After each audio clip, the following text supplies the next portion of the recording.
আৰে মদ যদি খাই তালৈ গৈছে তোমালোকে মদৰ দোকান কমোৱা অসমত।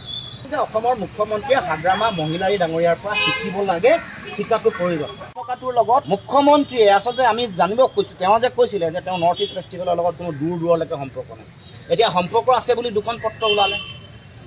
SIT গঠন হোৱাৰ আগত হত্যা বুলি ক'লে লাইভত আহি, SIT প্ৰতিবেদন নিদিয়াৰ আগত দুহাৰী বাৰে বাৰে কৈছে, দৃঢ়তাৰে কৈছে হত্যা হত্যা বুলি। আমি এতিয়া সুধিব কৈছোঁ, আপুনি যে হত্যা হৈছিলে এইটো কথা আপুনি জানিছিলে নেকি? হত্যা আপোনাৰ জ্ঞাতহাৰে হত্যাটো হৈছিলে নেকি? এইটো কথা অসমৰ ৰাইজে জানিব কৈছে। কাৰণ তেওঁ নাই নাই বুলি কোৱাৰ পিছত, সম্পৰ্ক নাই বুলি কোৱাৰ পিছত নৰ্থ ইষ্ট ফেষ্টিভেলৰ লগত তেওঁ সম্পৰ্ক ওলালে। হত্যা বুলি তেওঁ কৈ আছে। আমি ৰাইজে প্ৰথমে কৈছিলোঁ আপুনি হত্যা কেনেকৈ গম পালে? ৰাইজক জনাব লাগে চ'ৰ্চ কি, আপুনি কেনেকৈ ক'ব? জানিব পাৰে আপুনি। কোনোবাই তেওঁৰ হৈ ওকালতি কৰি 2-4জনে কৈছে যে মুখ্যমন্ত্ৰীয়ে জানিব পাৰে। জানে যদি কওক, আধা কৈ আধা কিয় নাই কোৱা? নক'লে সম্পূৰ্ণ নক'ব লাগে, ফুল্লি কনফিডেঞ্চিয়েল কথা।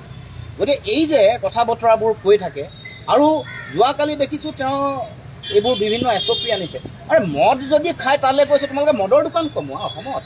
মদৰ দোকান তোমালোকৰ দিনত বাঢ়িছে, গাঁৱে ভূঞে বাঢ়িছে, গাঁৱে ভূঞে বাঢ়িছে, মদৰ দোকান বাঢ়িছে, তোমালোকে বাৰৰ লাইচেঞ্চ দি আছা দিনে দিনে।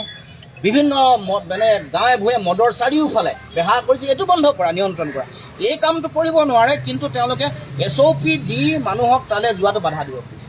মূল কথাটো বাধা দিব খুজিছে, আৰু সেইকাৰণে বিভিন্ন মানুহৰ লগত ভূপেন হাজৰিকাৰ লগত কেতিয়াবা মাটিটো কম্পেয়াৰ কৰি দিয়ে। কম্পেয়াৰ কৰাটো উচিত নহয়। ডক্টৰ ভূপেন হাজৰিকা এটা সুকীয়া সত্তা, জুবিন দাও এগৰাকী জাতিটোৰ কাৰণে সুকীয়া সত্তা। তুলনাও কৰিব নালাগে, মিক্সো কৰিব নালাগে, দুয়োটাক পৃথককৈ ৰাখিব লাগে। দুগৰাকী বেলেগ সত্তা অসমৰ জাতীয় জীৱনৰ কাৰণে। আৰু যিটো কাম হাগ্ৰামা মহিলাৰী ডাঙৰীয়াই কৰি দেখুৱালে, অসমৰ মুখ্যমন্ত্ৰীয়ে লাজ পাব লাগে। যিমান আহল বহলকৈ কৰিছে, যিমান ভালকৈ জন্মদিন পাতিছে, যেনেকৈ মাতি দিছে, মই কৈছোঁ যে অসমৰ মুখ্যমন্ত্ৰীয়ে হাগ্ৰামা মহিলাৰী ডাঙৰীয়াৰ পৰা শিকিব লাগে, শিকাটো প্ৰয়োজন। আমি আনুষ্ঠানিকভাৱে অসম জাতীয় পৰিষদে হাগ্ৰামা মহিলাৰী ডাঙৰীয়াক আমি অশেষ ধন্যবাদ জনাইছোঁ। লৈছে কালি প্ৰতিবেদন এখন লিক কৰি দিছে, ইণ্টাৰিম প্ৰতিবেদনখন লিক কৰি কৈছে শ্যামকানু মহন্ত, শেখৰজ্যোতি গোস্বামী, সিদ্ধাৰ্থ শৰ্মা এইসকল দায়ী। আমি ক'ব খুজিছোঁ অভিমন্যু তালুকদাৰ কি দায়ী নহয় নেকি? তেওঁক কিয় জেলত দিয়া নাই? তেওঁ কিয় নাম লোৱা নাই? তাৰমানে অভিমন্যু তালুকদাৰৰ লগত মুখ্যমন্ত্ৰীৰ পত্নীৰ কিবা ব্যৱসায়িক সম্পৰ্ক আছে নেকি? সেইকাৰণে এই কথাটো তেওঁলোকে অভিমন্যু তালুকদাৰক এনেকৈ বাধা দি ৰাখিছে নেকি?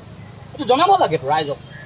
যদি ইয়তখনত মদ খোৱাৰ কাৰণে জুবিনদাৰ হত্যা বা মৃত্যু বুলি ধৰা হৈছে, ইয়তত থকা 16জন মানুহক কিয় এৰেষ্ট কৰি ৰখা নাই অসমত? আমাৰ এইটো ডাঙৰ প্ৰশ্ন। কিয় আয়োগৰাকী, ইনভেষ্টিগেটিং অফিচাৰগৰাকী কিয় প্লেচ অফ অকাৰেঞ্চলৈ ইনভেষ্টিগেশ্যন কৰিবলৈ, তথ্য সংগ্ৰহ কৰিবলৈ যোৱা নাই? ইমান দিন যোৱাৰ পিছতেতো তথ্য সংগ্ৰহ কৰিবলৈ গ'লে তাততো তেওঁলোকে অৰিজিনেল তথ্য নাপাব। আপোনালোকে জানে যেতিয়া কোনোবা এগৰাকী মানুহৰ মৃত্যু হয়, হত্যা হয়, তাত সেই একে চিটুৱেশ্যন এটা ক্ৰিয়েট কৰি লয়। তাত প্ৰেজেণ্ট থাকে। দেৰি হ'লে মানুহৰ কথাবোৰ ইফাল সিফাল হৈ যায়। তাত থকা ইয়তৰ ড্ৰাইভাৰজনক লৈ যাব লাগিব, ইয়ত যিজনে চলাইছিলে, তাত যোন উপস্থিত আছিলে তেওঁলোকক লৈ যাব লাগিব। তেওঁলোকৰ যোগেদি গোটেই কথাটো সুধি এনকুৱাৰী কৰা হয়, কেনেকৈ আছিলে, ক'ত কি কৰিছিলে, কেনেকৈ জঁপিয়ালে, পিন্ধিলে নে নাই পিন্ধোৱা ইনষ্ট্ৰাকশ্যন দিছিলে নাই।